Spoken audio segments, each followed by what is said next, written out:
سورہ ضحیٰ کی آیت نمبر 1، 30واں سپارہ، رکوع نمبر 18، سورۃ الضحیٰ آیت نمبر 1۔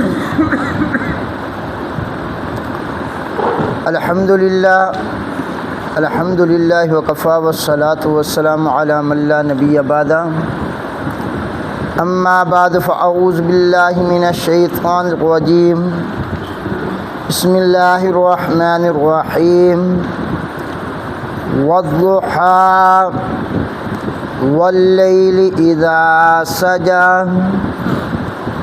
ما ودعک ربک وما قلی۔ ترجمہ: والضحیٰ قسم ہے دن چڑھے کی جب خوب روشن ہو جائے، واللیل اذا سجی اور قسم ہے رات کی جب چھا جائے وہ، ما ودعک ربک نہیں ہے چھوڑا آپ کو آپ کے رب نے، وما قلی اور نہیں بھولا تیرا رب تجھ کو۔ دوبارہ سماعت فرمائیے۔ اللہ ذوالجلال سورہ ضحیٰ کی ابتدائی 3 آیات میں 2 قسمیں اور اس کی جواب قسم ذکر فرما رہے ہیں۔ پہلی قسم والضحیٰ مجھے دن چڑھے کی قسم ہے، دوسری ہے مجھے رات کی قسم ہے جب وہ چھا جائے۔ 2 قسموں کے بعد اللہ پاک فرماتے ہیں ما ودعک ربک، نہیں ہے چھوڑا آپ کو آپ کے رب نے، وما قلی اور بھولا بھی نہیں ہے، بیزار بھی نہیں ہوا۔ سبحان ربک رب العزت عما یصفون وسلام علی المرسلین والحمد للہ رب العالمین۔ اللہم صلی علی محمد وعلی آل محمد کما صلیت علی ابراہیم وعلی آل ابراہیم انک حمید مجید۔ اللہم بارک علی محمد وعلی آل محمد کما بارکت علی ابراہیم وعلی آل ابراہیم انک حمید مجید۔ انتہائی واجب الاحترام معزز سامعین گرامی قدر، اللہ رب العزت کا بہت بڑا کرم، احسان اور انعام ہوا کہ قرآن مجید کی 92 صورتیں ہماری مکمل ہو گئی۔ آج 93 نمبر سورۃ الضحیٰ اس کا آغاز کرنے لگے ہیں۔ تو آج میں نے 2 باتیں آپ کے سامنے کرنی ہیں۔ سب سے پہلی بات کہ جو انسان سورۃ ضحیٰ کو خواب کے اندر تلاوت کرے اس کی تعبیر کیا ہے، اور دوسری بات اس سورت کا شان نزول کیا ہے۔ تو بتایا گیا کہ جو انسان خواب کے اندر سورۃ ضحیٰ کو تلاوت کرے گا اس کی تعبیر یہ بتائی گئی ہے کہ وہ بندہ یتیموں کے ساتھ، مسکینوں کے ساتھ اچھا سلوک کرے گا، یتیموں مسکینوں کی عزت کرے گا، احترام کرے گا، خیال کرے گا ان کا، جیسا کہ آپ کے میرے آقا امام الانبیاء حضرت محمد رسول اللہ صلی اللہ علیہ وآلہ وسلم نے کیا فرمایا ہے کہ اس دنیا میں سب سے بہترین گھر کون سا ہے، سب سے بہتر گھر کون سا ہے، سب سے اچھا گھر کون سا ہے کہ جس گھر میں کوئی یتیم بچہ یا بچی پرورش پا رہی ہو اور اس کے ساتھ اچھا سلوک کیا جا رہا۔ اور اس کائنات میں سب سے برا گھر وہ ہے کہ جس گھر میں کوئی یتیم بچہ یا بچی پرورش پا رہی ہو اور اس کے ساتھ بدسلوکی کی جا رہی۔ آپ علیہ السلام فرمایا کہ یتیم بچہ ہے یا بچی، آپ نے صرف اس کے سر کے اوپر شفقت کا ہاتھ رکھ دیں کیا رکھ دیں؟ شفقت کا ہاتھ رکھ دیں. آپ کے ہاتھ کے نیچے جتنے بھی بال آئیں گے، ہاتھ کے نیچے ہر بال کے بدلے اللہ ایک نیکی عطا فرمائے. تو یہ خواب کے اندر وہی بندہ تلاوت کرے گا جو دن میں بہت زیادہ تلاوت کرے. دن کے اندر جو بندہ کام زیادہ کرتا ہے، رات کو بھی سوتے ہوئے بھی وہ بندہ کر رہا ہوتا ہے. تو اللہ سے دعا کریں اللہ ہمیں اس صورت کو زیادہ سے زیادہ تلاوت کرنے کی توفیق عطا فرمائے. تو میں نے بتایا اس کی تعبیر آپ نے سماعت فرمائی. اس پہ ایک واقعہ یاد آ گیا مجھے کہ ایک کمپنی تھی قرآن اندازی کرتے، جس کا نام نکل آتا نا اس کو وہ حج پہ بھیجا کرتے. جس کا نام نکلے کہ یتیموں کی عزت جو کرتا ہے نا، مسکینوں کی جو عزت کرتا ہے، اللہ اسے نوازتا کتنا ہے. تو قرآن اندازی ہوئی. اس کمپنی میں ایک آدمی تھا ملازم جس کا نام اسلم تھا.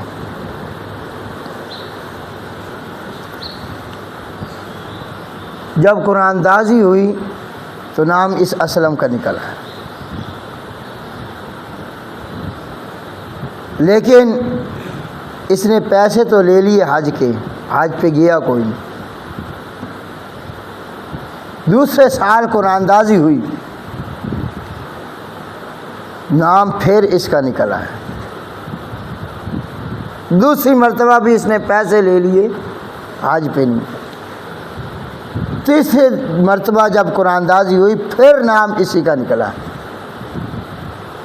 یہ تھوڑا سا یعنی کہ گناہوں کے اندر پھنسا ہوا تھا، سمجھو نشہ وغیرہ کا عادی تھا. جب تیسری مرتبہ اس کا نام نکلا نا، جو کمپنی کا مالک تھا نا اس کا نام ہے شیخ عمر. اس نے کہا بھائی اس دفعہ تجھے چھوڑنا کوئی نہیں، 2 دفعہ تو نہیں گیا، اب تیرا میں نے ویزا لگانا ہے، ادھر ٹکٹ کرانی ہے تیری، حج پہ جانا ہی جانا ہے تو نے، اگر کوئی مجبوری ہے تو وہ بتا دے. اس نے کہا جی مجبوری تو کوئی نہیں. اس نے کہا کوئی گھر مسئلہ ہے تو میں پیسے دے دیتا ہوں، سال ایڈوانس تنخواہیں لے لے تم، لیکن اس دفعہ تو نے کدھر جانا ہے؟ حج پہ جانا ہے.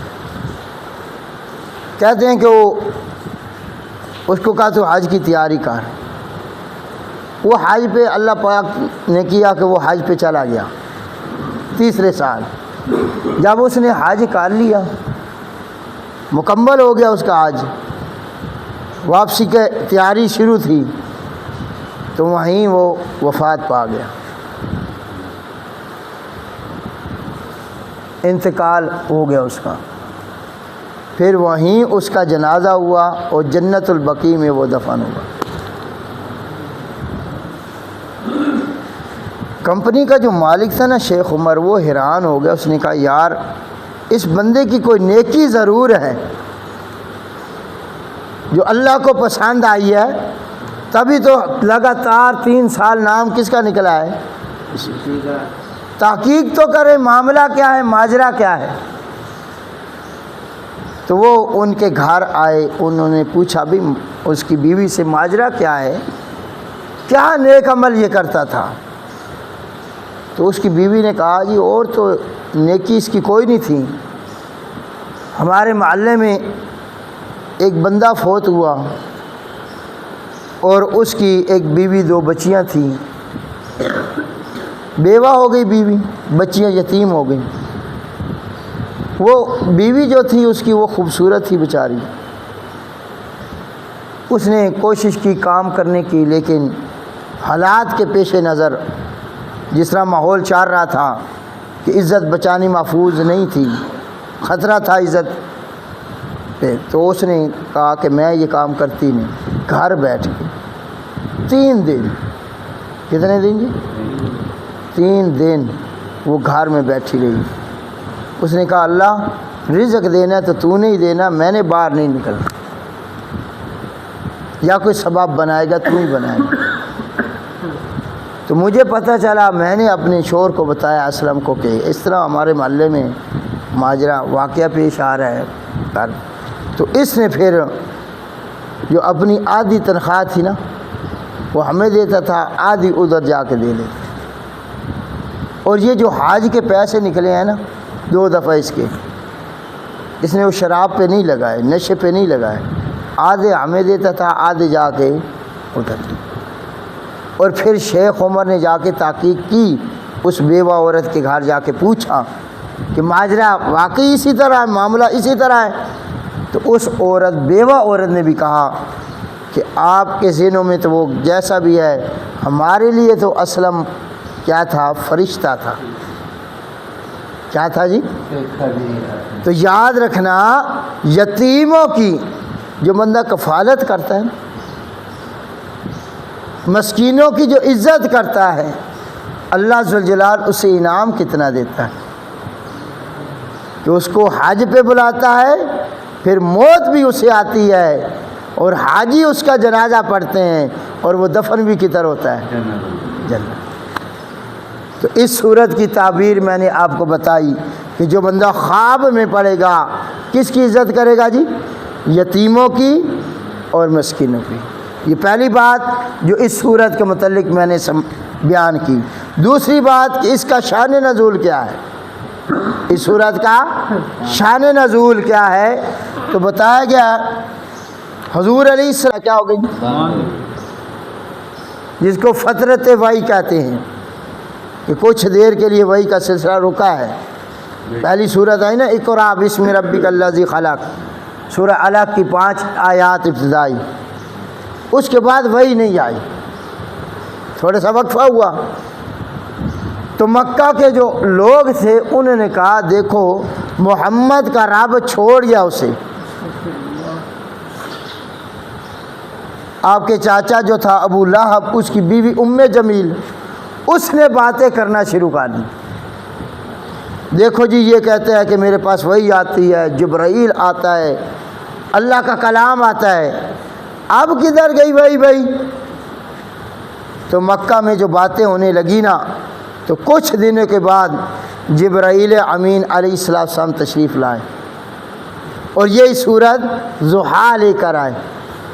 تو آپ علیہ السلام نے پوچھا جبرائیل کیوں یار اتنی دیر لگا دی تو نے، دیر سے کیوں آیا ہے؟ تو عرض کی حضرت جب تک اس اللہ کا آرڈر نہ ہو ہم نیچے، اس اللہ کا حکم ہوتا ہے تو ہم۔ دوسری بات یہ ہے کہ آپ دیکھیں ذرا آپ کی چارپائی کے نیچے کیا ہے۔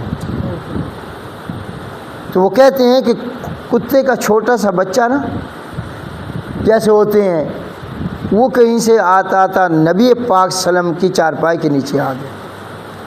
جیسے آج بھی بلیوں کے بچے ہوتے ہیں، کتے کے چھوٹے بچے ہوتے ہیں، ان کو کوئی نہیں پتہ ہوتا کہ ہم نے کدھر جانا ہے، تو وہ وہاں سے بچھڑ جائیں تو پھر جدھر ان کو پناہ مل جائے نا وہ ادھر گھس جاتے ہیں۔ تو وہ چارپائی کے نیچے آیا اور وہ کتا مار گیا، کتے کا بچہ۔ اس کتے کے بچے کے مرنے کی وجہ سے اللہ پاک نے وحی کا سلسلہ روکا۔ وہ تو آپ کی خادمہ نے جب صفائی کی نا تو اس وقت وہ نیچے سے نکل۔ تو جس گھر میں کتا داخل ہو جائے وہاں رحمت کے فرشتے، اور یہ تو آیت اس صورت کا شان نزول بھی یہی ہے۔ آپ کے میرے آقا پر وحی نہیں آئی، وحی جب تک وہ پڑا رہا، جب تک وہ پڑا رہا تو میرے بھائی یاد رکھنا رحمت کے فرشتے آپ کے میرے آقا نے فرمایا اس گھر میں کبھی نہیں داخل ہوں گے جس میں 2 چیزیں ہوں گی۔ کتنی چیزیں؟ ایک کتا شوقیہ، دوسرا تصویر شوقیہ۔ جس گھر میں یہ 2 چیزیں ہوں گی رحمت کے فرشتے نہیں آئیں گے۔ تو آج میں نے یہ 2 باتیں آپ کے سامنے ذکر کر دی سورہ ضحیٰ کے متعلق کہ خواب میں جو بندہ تلاوت کرے اس کی تعبیر کیا ہے کہ وہ بندہ یتیموں اور مسکینوں کی کیا کرے گا؟ عزت کرے گا۔ اور دوسرا شان نزول معلوم ہو گیا، اور اللہ پاک نے پھر یہ صورت اتاری، فرمایا مجھے دن کی قسم ہے، مجھے رات چھا جانے کی قسم ہے، ما ودعک ربک، تیرا رب تجھے بھولا نہیں چھوڑا ہے تجھ کو تیرے رب نے، نہیں رخصت کیا ہے، وما کلا، اور تیرا رب بھولا بھی نہیں ہے، بیزار بھی نہیں ہوا۔ ہاں کچھ دیر کے لیے ہم وہی روک دیتے ہیں، اس کا یہ مطلب نہیں کہ ہم نے آپ کو بلا دیا ہے۔ تو کل انشاءاللہ تبارک تعالیٰ اس سورت کے اندر اللہ پاک نے کیا مضامین ذکر کرنی ہے، اس سورت کا نام ضحیٰ کیوں رکھا گیا، یہ کل ذکر کریں گے۔